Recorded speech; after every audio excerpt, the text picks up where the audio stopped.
जिल्हा परिषद निवडणुकीत भाजपने 3 पिढ्यांचे वैर संपवले, त्यामुळे हे सर्व श्रेय भाजपला जातं। जिल्ह्यातील सर्व नेते भाजपला पराभव करण्यासाठी एकत्र आले। जिल्हा परिषद निवडणुकीत सर्वात जास्त जनाधार भाजपचाच आहे, त्यामुळे कितीही ओरड केली तरी जिल्ह्यात भाजप जिल्हा परिषद निवडणुकीत 32.52% मतांची टक्केवारी आहे। त्यामुळे जिल्ह्यात भाजप सर्वसामान्यांपर्यंत पोहोचले, अशी माहिती जिल्ह्याचे पालकमंत्री चंद्रकांतदादा पाटील यांनी दिली। यावेळी आमदार गोपीचंद पडळकर, आमदार सुधीर गाडगीळ, आमदार सत्यजित देशमुख, आमदार सदाभाऊ खोत, पृथ्वीराज देशमुख, सम्राट महाडिक उपस्थित होते। पालकमंत्री चंद्रकांत पाटील म्हणाले, जिल्हा परिषद निवडणुकीतील पराभवाची जबाबदारी सर्वांनी घेतली आहे। याबाबत आत्मचिंतन केलं जाईल, कुठं काही चुकलं याबाबत विचार विनिमय केले जातील। जिल्हा परिषद निवडणूक म्हणजे ट्रॅम्पला हरवल्यासारखं बोलतायत। आमदार जयंत पाटील हे किती मतांनी विजयी झाले ते पहा, म्हणजे तुम्ही तुमचा विचार करा। लाडकी बहीण ही एक योजना तुम्हाला पराभवापर्यंत नेतीये। चंद्रकांत पाटील पुढे म्हणाले, राज्यामध्ये 12 जिल्हा परिषदेच्या निवडणुका झाल्या, त्यामध्ये 11 जिल्हा परिषद महायुतीच्या आहेत, त्यामधील 7 भाजपने जिंकलेत। त्यामुळे ट्रम्पचा पराभव केल्याप्रमाणे हे सांगतायत। केंद्रात आणि राज्यात सरकार भाजपचं आहे, त्यामुळे कोणी मोठ्या बाता करू नये। जिल्हा परिषद निवडणुकीचं विश्लेषण मांडलंय। एका लुगड्यानं बाई म्हातारी होत नाही। आमच्या कार्यकर्त्यांशी संवाद कमी झाला असेल किंवा त्यांचं म्हणणं लक्षात घेतलं नसेल, याबाबत विचार विनिमय सुरू आहे। आम्ही पण पराभवाने शहाणं झालोय। आमच्यातील काही चुका आहेत, त्या सुधारायला पाहिजेत। अनेकांना अडचणीत आणण्याचे प्रयत्न केलेत। मिरज पंचायत समितीमध्ये अनेक घडामोडी झाल्या आहेत, त्यामुळे सत्ता गेल्याचं त्यांनी उघडपणे सांगितलं। जिल्हा परिषदेच्या अध्यक्षपदाच्या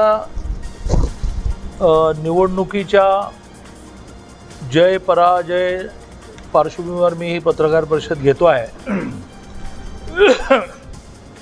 सुरुवातीला तर सांगली जिल्ह्यातल्या आमच्या तमाम नेत्यांचं मी अभिनंदन करतो की ज्यांनी ह्या जिल्ह्यातली 3 पिढ्यांची वैर संपवली। माझ्या प्रत्येक वाक्याला काही अर्थ आहे, तो नाही कळला तर आपण विचारायला हरकत नाही। त्यांनी या सगळ्यांना सगळी वैर विसरून एकत्र यायला बाध्य केलं, त्याबद्दल मी माझ्या सगळ्या जिल्ह्याचं अध्यक्षपद नाही मिळालं, पण जिल्ह्याचं केवढं चांगलं काम केलं आमच्या सम्राट माडकांनी वगैरे, की वसंतदादा, मग प्रकाश बापू आणि मग आता विशाल, तिकडे राजाराम बापू, जयंतराव, आता जयंतरावांची चिरंजीव, असं वाद संपलं की नाही? तुमच्या चेहरा लक्षात नाही आलं तर हां, दादा बापू एवढ्या शब्दाने होत नाही ना, 3 पिढ्या म्हणजे जरा जास्त स्ट्रॉंग वाटतं। 3 पिढ्या हां, त्याला कारण आम्ही, आणि असं पुण्यकर्म करायला तुम्ही म्हटलं तर पुरतं, मला ते म्हणण्याचं काय बोला, मला तुम्ही म्हणण्याशी मतलब आहे।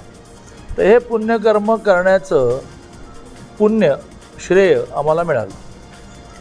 त्यामुळे मुद्दा असा आहे की भारतीय जनता पार्टी ह्या जिल्ह्यामध्ये इतकी स्ट्रॉंग झाली, गोपीचंद पडळकर हा इतका स्ट्रॉंग झाला की त्याला खाली पाडण्यासाठी आणि BJPला पराभूत करण्यासाठी सगळे एकत्र आले।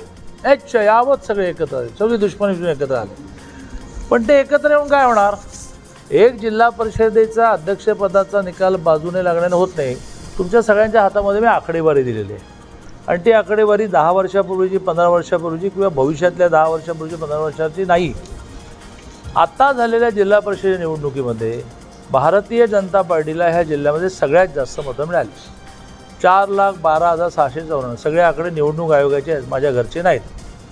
आणि ज्यांचा जास्त काय म्हणूया जय जयकार होतो आहे आणि मला धोबी पछाड दिला असं म्हणणाऱ्यांना 2,57,793 मतं मिळालेली आहेत। आमच्या त्यांच्यामध्ये 2 लाखाचा मताचा फरक आहे। काँग्रेस, की ज्यांना असं वाटतं की हा सगळा विजय आम्हीच मिळवला, खासदार मी झालो, तर खासदार कसे झाले तेही सांगतो। तर त्या काँग्रेसला 2,30,000 आणि 685 आहेत। अजित पवारांच्या राष्ट्रवादीला 1 लाख। जयंत पाटलांनी भाजपमध्ये जाण्यासाठी अनेकदा जिजवले, आम्ही साक्षीदार आहेत। ते साक्षीदार आहेत, मी त्यातलं पार्ट अँड पार्सल आहे। जास्त बोलायला लावू नका मला। जयंतराव म्हणतात ना उपरोधिकपणे का ना, ते दादा माझा मित्र आहे, तसं जयंतराव माझे मित्र आहेत, इतके ओपनली बोलणं नको, त्यांना त्रास होईल। ते पाटण पार्सलचं ते मत काय देतं आता कुठल्या स्टेजला आहे? पार्ट अँड पार्सलचा मराठीत अर्थ असा की मी त्या सगळ्या प्रक्रियेचा भाग आहे.